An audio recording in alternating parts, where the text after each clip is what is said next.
Bismillahirrahmanirrahim. Assalamu alaikum students. How are you? I hope you all fine. Today is Wednesday and our computer lecture is lecture number 2, and we will discuss in previous lecture about the chapter number 5, and chapter number 5 is the subprogram and the file handling.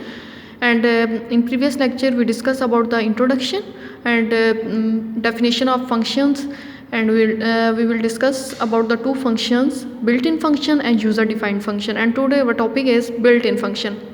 Built in function में हमारे पास further two types होती हैं. First one is the numeric function and second is the string function. Numeric function से क्या मुराद है? Numeric मतलब कि हमारे पास ये फंक्शन जो है न्यूमेरिक वैल्यूज़ पे अप्लाई होगा, इसके नेम से ही जाहिर है. और स्ट्रिंग फंक्शन जो है ये हमारे पास स्ट्रिंग वैल्यूज़ के ऊपर अप्लाई होगा. अब आज हम सिर्फ न्यूमेरिक फंक्शंस के रिलेटेड डिस्कस करेंगे. फर्स्ट वन हमारे पास जो न्यूमेरिक फंक्शन है वो है ABS फंक्शन.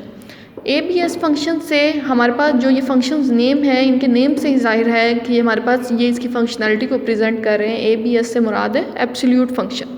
एब्सोल्यूट फंक्शन में अब हमारे पास यहाँ पे ये सारे फंक्शंस बहुत इंपॉर्टेंट हैं. इनमें से एक ना एक हर हाल में बोर्ड के पेपर्स में भी आता है.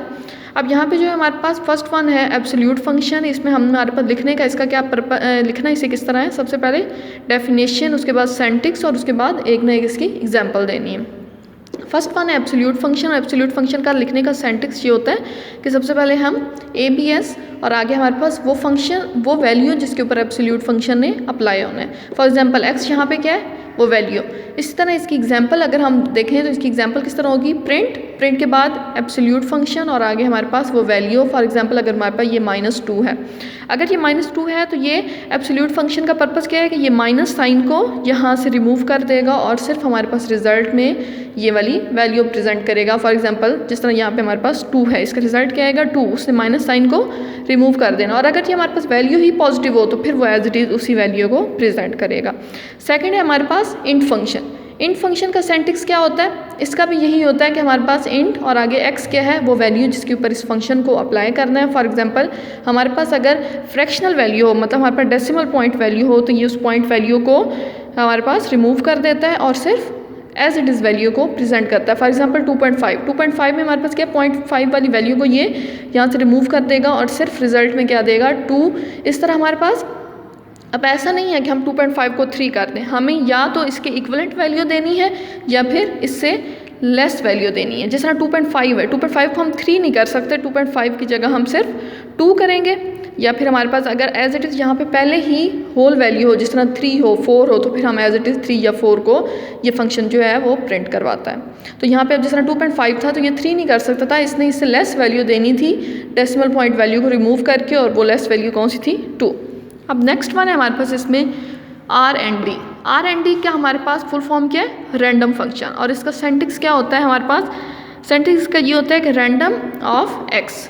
अब x में हमारे पास वो वैल्यू है जो हम जिसकी हम रैंडम वैल्यू फाइंड आउट करना चाहते हैं. फॉर एग्जांपल 7, अगर हमारे पास x की जगह क्या हो? 7.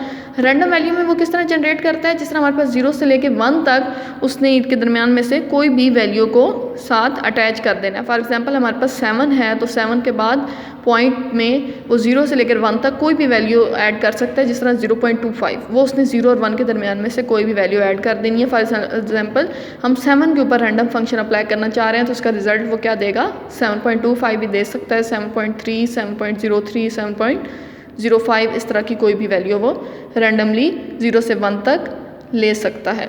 इस तरह फोर्थ वन है हमारे पास लॉग फंक्शन. लॉग फंक्शन की फुल फॉर्म क्या होती है? लॉगरिथम. और लॉगरिथम क्या है हमारे पास करता है? ये हमारे पास नेचुरल नंबर्स फाइंड आउट करता है. फॉर एग्जांपल हमारे पास का सेंटेक्स क्या है? Log of x. x का क्या मतलब है? जिस वैल्यू के ऊपर हम लॉग फंक्शन अप्लाई करना चाह रहे हैं. और इसकी बेस हमारे पास लॉग फंक्शन की e होती है और उसकी वैल्यू हमारे पास 2.718 होती है, जिसे हम एज इट इज़ यूज़ करते हैं. जिस तरह हमारे पास x की वैल्यू क्या थी? 10. तो ये हमारे पास लॉग फंक्शन इसके ऊपर अप्लाई होके इसका हमारे पास रिजल्ट आएगा 2 पॉइंट समथिंग कुछ. इस तरह आगे हमारे पास न्यूमेरिक फंक्शन है डेट डॉलर. डेट स्ट्रिंग हमारे पास ये हमारे पास किस तरह करता है कि हमारे पास फॉर एग्जांपल हमारे पास सिस्टम में जो डेट है उसे हम चेंज भी कर सकते हैं. अगर हम उसको अपडेट करना चाहते हैं उसे अपडेट कर सकते हैं. इसका सेंटेक्स क्या होता है? प्रिंट और आगे डेट स्ट्रिंग. डेट स्ट्रिंग का क्या मतलब है कि हमारे पास अगर हम इस तरह देंगे तो ये हमारे पास एज इट इज़ डेट को प्रेजेंट कर देगा। अगर हम इसे रन करेंगे तो हमारे पास रिजल्ट में क्या आ जाएगी, डेट, जो कि आज हमारे पास जिस तरह अगर 9/12/2020 है तो ये हमारे पास ये फंक्शन जो है ये एज इट इज़ ये डेट डिस्प्ले कर देगा। इस तरह अगर हम सिस्टम की डेट को खुद चेंज करना चाहते हैं, अपडेट करना चाहते हैं, तो उसके लिए उसका सिंटैक्स क्या होगा, उसके लिए उसका सिंटैक्स होगा date string is equal to V string, या इससे हम इस तरह भी लिख सकते हैं V string is equal to date string, कि हमारे पास डेट आगे हमारे पास क्या है, date string is equal to, यहाँ पे अब हमारे पास जो इसका सिंटैक्स हो, हम पहले क्या देना चाहते हैं, डेट देना चाहते हैं, आगे मंथ और उसके बाद ईयर।